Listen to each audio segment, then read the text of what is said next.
If you've ever seen the movie The Patriot, here's a scene that I wrote, inserting it into the movie with the same characters and setting.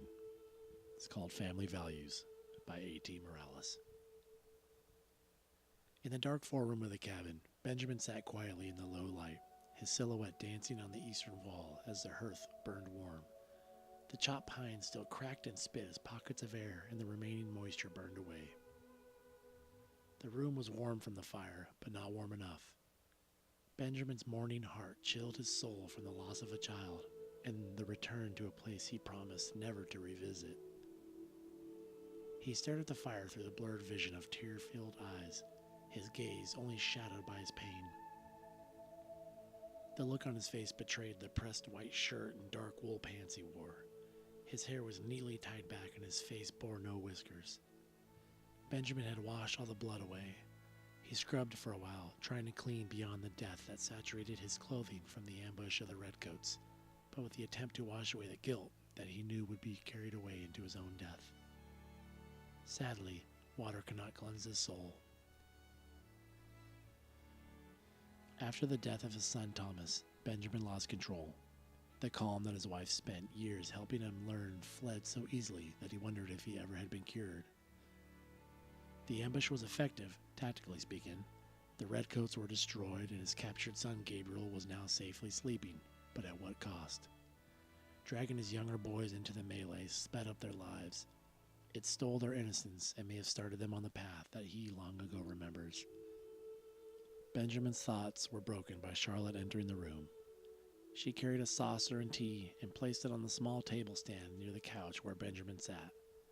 "You should rest, Ben. Staying awake will not bear the process any faster. I'm so sorry."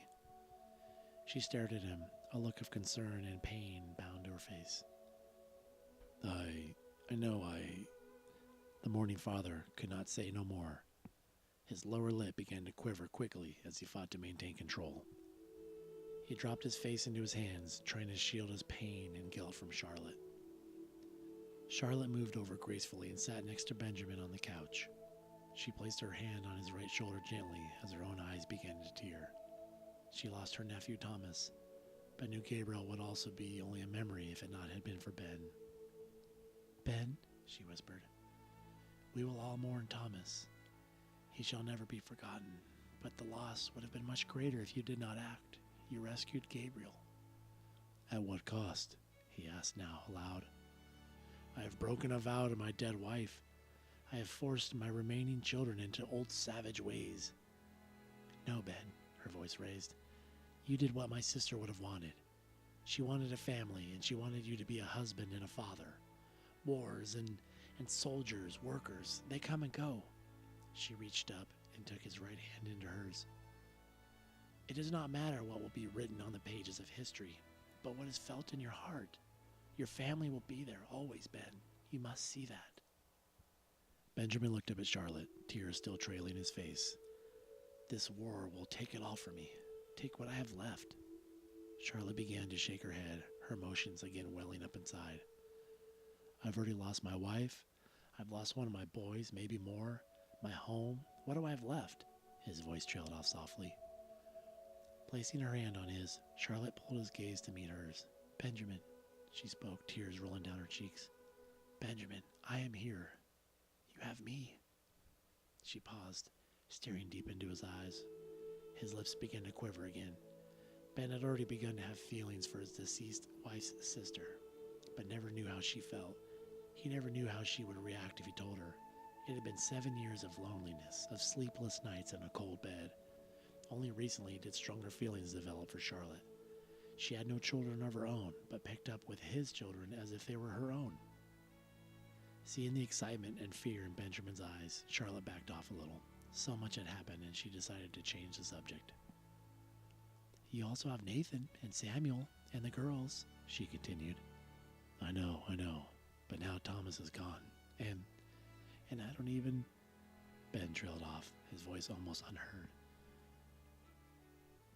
"You don't know what, Ben?" Charlotte asked, moving closer to Benjamin to both provide comfort and to hear his inaudible words. "Did he know?" Ben looked up. "Did he know that I loved him?" "Benjamin, don't do this to yourself. You're a great father. You provide for them. You teach them. You always loving the girls and teaching the boys to hunt. Yes, but do I show them love? He asked. I know I hug the girls, I kiss them, and I hold their hands, but the boys, there has to be more than just showing them how to be men. Yes, Ben, you are correct. Do not ever think you're a bad father, but there is always room to improve, but it's not always easy. Especially since my sister died, God forced you into playing two roles when he took her up to him. But unfortunately, he sent you no guide, and he sent you no help to aid you. This is where you're wrong, responded Benjamin. Charlotte looked at Ben, her mouth slightly open with a questioning look on her face. Ben reached out and rested his hand on hers. God did help me.